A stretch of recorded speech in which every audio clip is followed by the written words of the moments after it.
Good evening or good afternoon. Welcome to this online lecture on timeless wisdom for young people. But of course, older ones are also welcome. After all, many of the problems young people face are also problems adults face. And the solution we can offer could therefore benefit young and old. Our time is certainly a time of many problems and challenges. We live in troubled times. In all classes of the population, highly or poorly educated, old and young, the mental health system is flooded with people suffering from depression, burnout, addictions and other mental ailments. Not to mention the mental state of people who don't come to the mental health system but who are, for example, structurally alone. Young people have a life ahead of them, so why should they be depressed? In our society, where everything has to be perfect, it is assumed that young people go through life happy and joyful, and the problems of young people are not taken seriously by everybody. Why are young people depressed? Many wonder.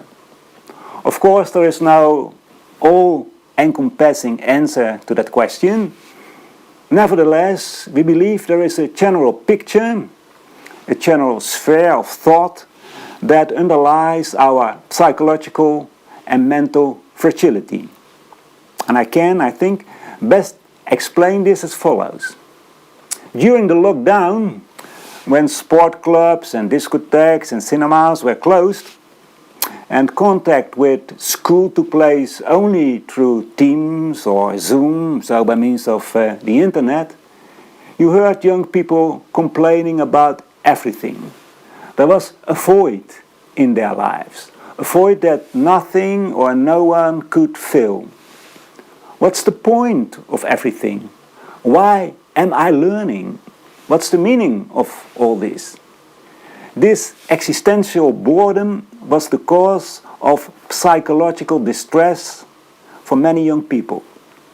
Existential boredom is a mood in which, for no reason you can articulate, nothing seems to satisfy, even things that you normally do. There is a wonderful story by Leo Tolstoy, The Diary of a Madman, that describes very sharply this existential boredom. A wealthy man is on the train to buy a forest. That was a good investment in 19th century Russia. But halfway through the journey he wonders, why am I doing this? What's the point? And this is the beginning of a huge agony, because in everything he undertakes he wonders what the point is. And he has to conclude that he doesn't know. It's all pointless. As a reader, you think, well, this is indeed the diary of a madman, although, at least I think so, a lot of people ask themselves the same question.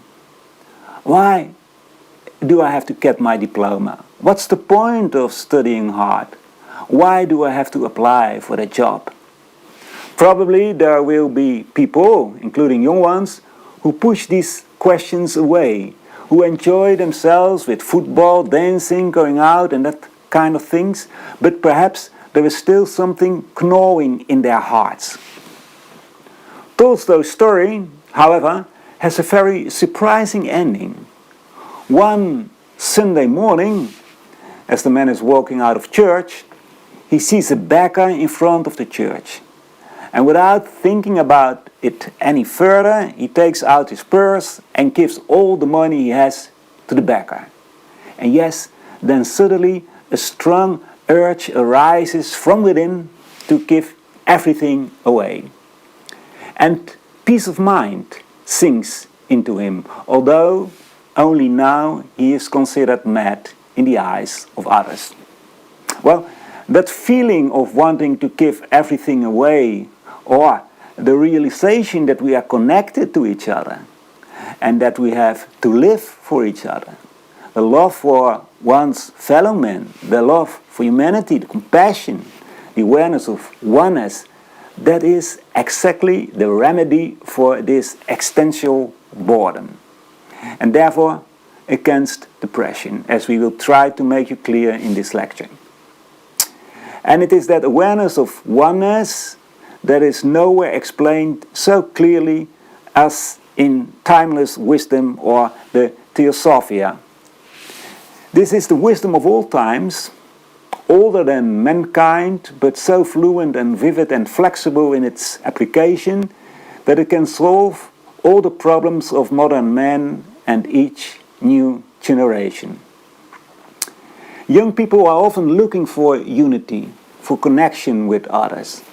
Older people often don't understand that. They think that the youth is only looking for parties and festivals, but young people, at least many of them, aren't really looking for feast or parties. They are looking for contact, for human relationship, for unity.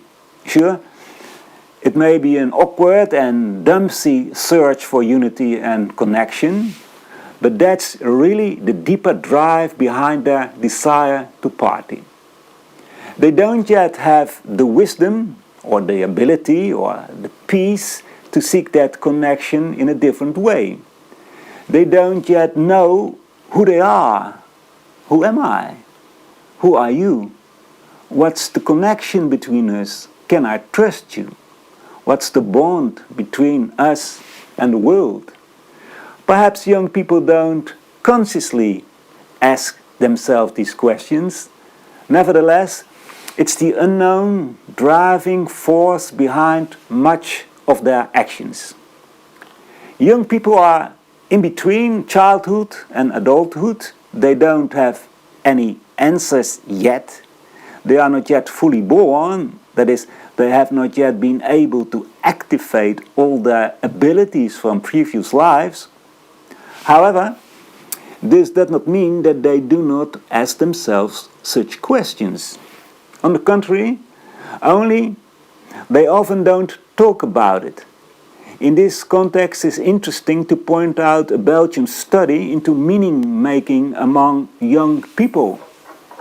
When you don't get a satisfactory answer to life questions, according to this Belgian study, it has an effect on all the other things you do. And therefore, during the lockdown, when school and sports and hanging out with friends could hardly take place, a second epidemic emerges among young people: loneliness and depression. It is the timeless wisdom of the Theosophy that is of great value to give answers to the questions of life. For although timeless wisdom is also called ancient wisdom, it is certainly not old-fashioned or out of date. It's capable of bringing all issues, even the most modern ones, to a satisfactory solution, provided you are willing to think independently and draw the consequences from those theosophical thoughts. The very first thought, the keynote and the basis of all other ideas of the ancient wisdom, is that there is an essential unity underlying all that exists. It was, I think, this realization of unity that the main character of Tolstoy's short novel experienced, perhaps in a very imperfect way, but something within him knew that there was unity in life. Theosophy substantiates that idea of unity with the premise, and you may call it a hypothesis if you want, that there is a boundless principle, eternal, immutable, omnipresent. Not a God, it's not a being, but a principle, an abstraction. It's called the One Life. This has been discussed at length in the previous lectures, and you can still listen to those lectures on our YouTube channel if you like. You can think about this boundless principle for hours, for months, for years, and come to the conclusion that you can never quite get it, which is logical, because how can a limited being like a human being understand the boundless per se? Yet, inwardly, you can find out whether it's true or not, whether it corresponds to your ideas that you, as a youngster or a young adult, may not have even noticed within yourself. Is there something timeless in me? Is there something within me that I know was always there? And will that something continue to exist? Questions to which you may not get an immediate answer, but that give you a certain peace of mind. We have always been there, and we will always be there. And how miraculous it can be if you keep thinking about this. If you start to consider yourself and your friends and your parents and your teachers from that timelessness within yourself. Have you ever looked at your parents, for example, from that durable, that timeless aspect within yourself? Do it. And you immediately see other humans, people who may be plodding and uncertainly try to give their child a good education. It may sound strange, but these reflections, these ponderings, and maybe also the conversations you have with your friends about it, are already increasing your mental resilience. And you know why? Because it puts your own worries and your concerns and your questions in a larger perspective. The second basic idea is that in that boundless ocean of being, as we can call it with a metaphor, periodically universes, beings appear and disappear and appear again. That cyclicity applies to everything. Stars, planets, humans, animals, atoms, you name it. They are all living beings that come and go, or to put it in human terms, they are being born, die, and be born again. Think about this for a moment. You may be young now, but in fact you are timeless. You have no age. Only in your periodic appearance are you young. The third basic idea is that during that period of appearance, we speak of the manifestation, we can learn lessons, we can grow in consciousness, in knowledge, in wisdom. And we always do that in conjunction and in cooperation with other beings, with our fellow human beings, of course. That's the instinctive search of young people for peers. But of course, that connection is with everyone, old and young. Yes, also with animals, with plants, but also with the planet we live on, the cells of our body and the atoms that make up those cells, and so on and so on. Because they are all living beings, and there is a complete equality of all those beings. Contemplating these three principles already strengthens your mental resilience. You certainly don't have to believe them. For now you may take these ideas as hypotheses. We don't have dogmas in Theosophy. But by thinking about them, you are already arming yourself against depression and the feeling of futility. Every life offers an opportunity for growth, for a greater awareness of wisdom. Every life is necessary, is useful, is meaningful. Without that life, you cannot grow in wisdom. And furthermore, reflecting on these basic assumptions will make you realize that loneliness doesn't really exist at all. By this, I don't mean that people can feel lonely. Of course, they can. And that's something we should all care about. But in essence, we belong together. We belong to each other. We are like leaves on the same tree, and we live in a living universe where every atom is a living being. You may think we have strayed from our main topic, mental resilience and depression, but we want to get to the root of the problem. We need to dig deep within ourselves to get rid of those mental problems once and for all. And when we speak of ourselves, we are speaking about our consciousness, because a human being is consciousness. Consciousness that can only live and exist in cooperation and in coherence with countless other consciousnesses. We can act, react to others, which in turn allows others to react to us. Consider for yourself, you respond to your friends and they respond to you.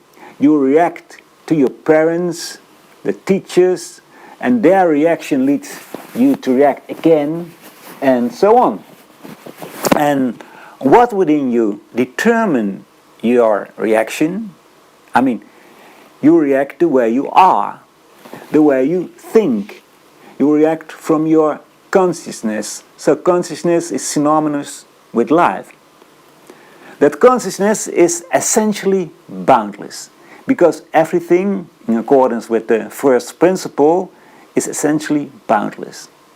That's the eternal element within you, the element that lives beyond time. In this context, we speak of a spirit, of a monad. You have to give it a name so you can talk about it more easily, but actually the name doesn't matter. What matters is that each being expresses in its own unique way the consciousness that it is. Now, you certainly won't always react the same way. Sometimes you react, someone make an unpleasant comment and you react badly, you are totally upset. But another time, such a comment falls away from you like water on a duck's feathers. It doesn't hurt you at all. In other words, you react differently every time. How can that be? Well, very simply, your consciousness is composite. It consists of different layers, different characteristics. And therefore, we tend to speak of a stream of consciousness which contains different qualities, different aspects. In the Theosophical literature, human consciousness is usually classified into 7 aspects. The divine, in human being, the divine manifests itself in the perception of unity. You know that you are one with everything. The spiritual, insight, understanding, intuition, real idealism, it's also part of the spiritual. The mind, capacity to think, desire, vitality. The model body, or the astral body sometimes it's called, it's the model for the body we can perceive with our senses, the body of flesh and bones. So, when you are born, you actually have within your consciousness these 7 aspects of manifestation. And as the child grows and ages, and education plays an important role in that, those 7 aspects are activated, starting with the body or the physical aspects, and shortly thereafter the sensory perception, which corresponds to the astral, the model body. So what are actually young people?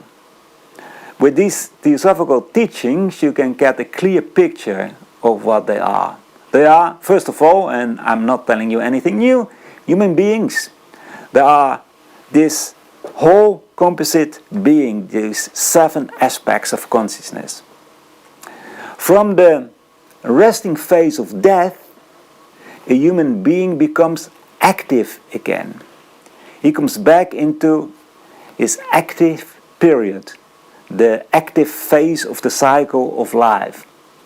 But you are not immediately in that active phase. It's a long process where you slowly build up your vehicle, your body, and activate, or rather reactivate, the qualities that you have developed in your previous life.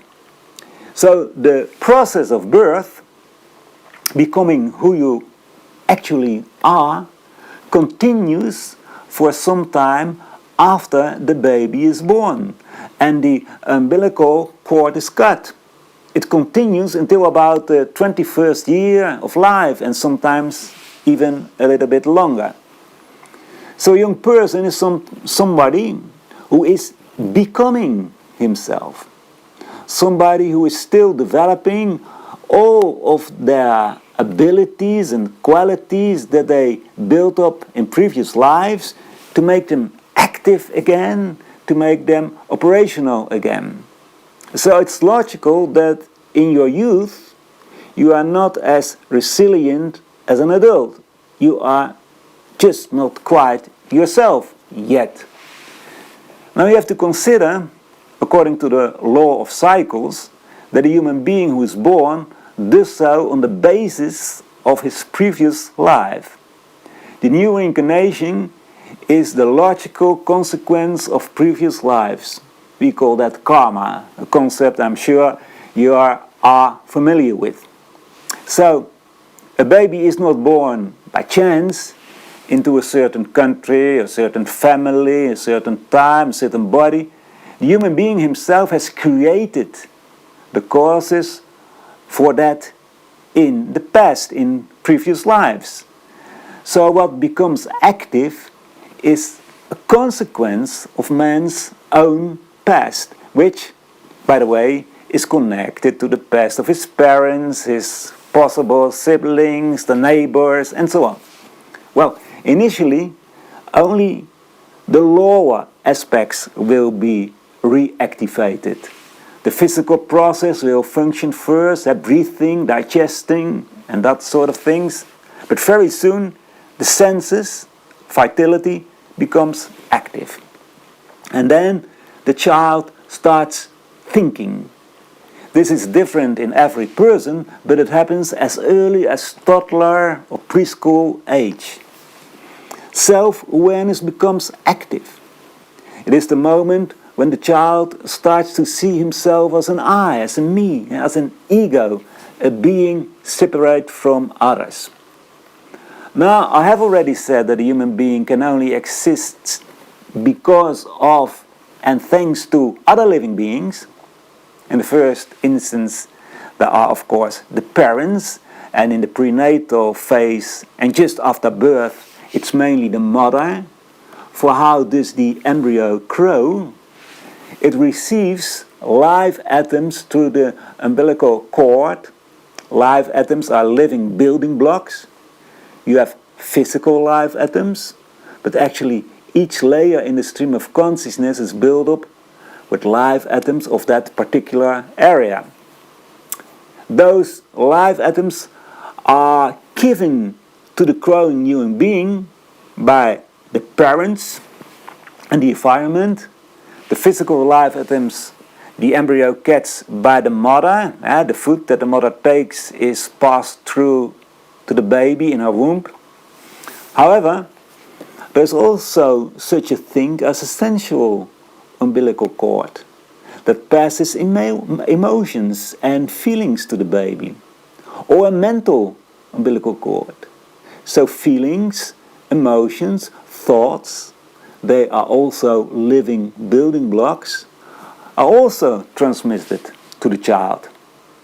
And the child actually receives these live atoms which compose his constitution in previous lives, live atoms with which he has also worked in the past.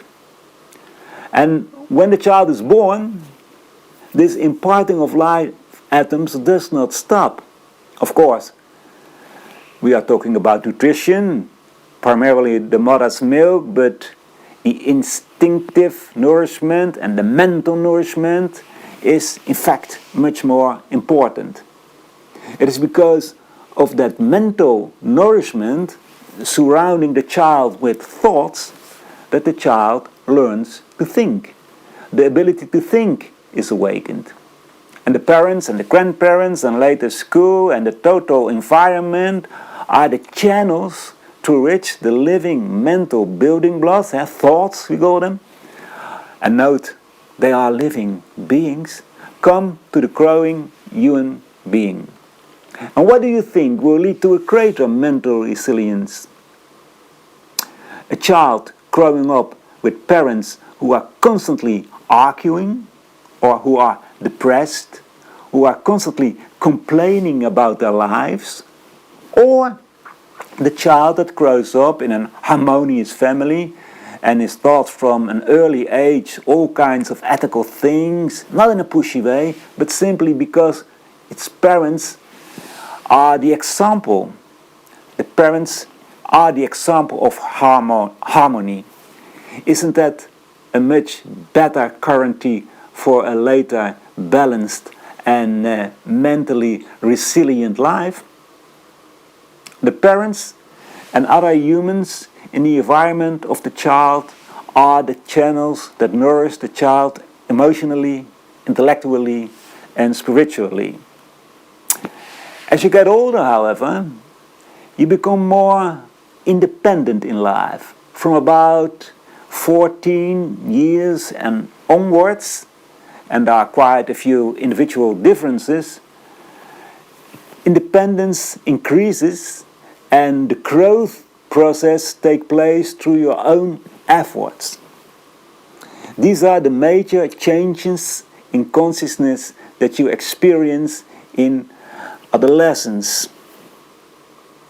The properties and the abilities that you have developed in previous lives are trying to wriggle out.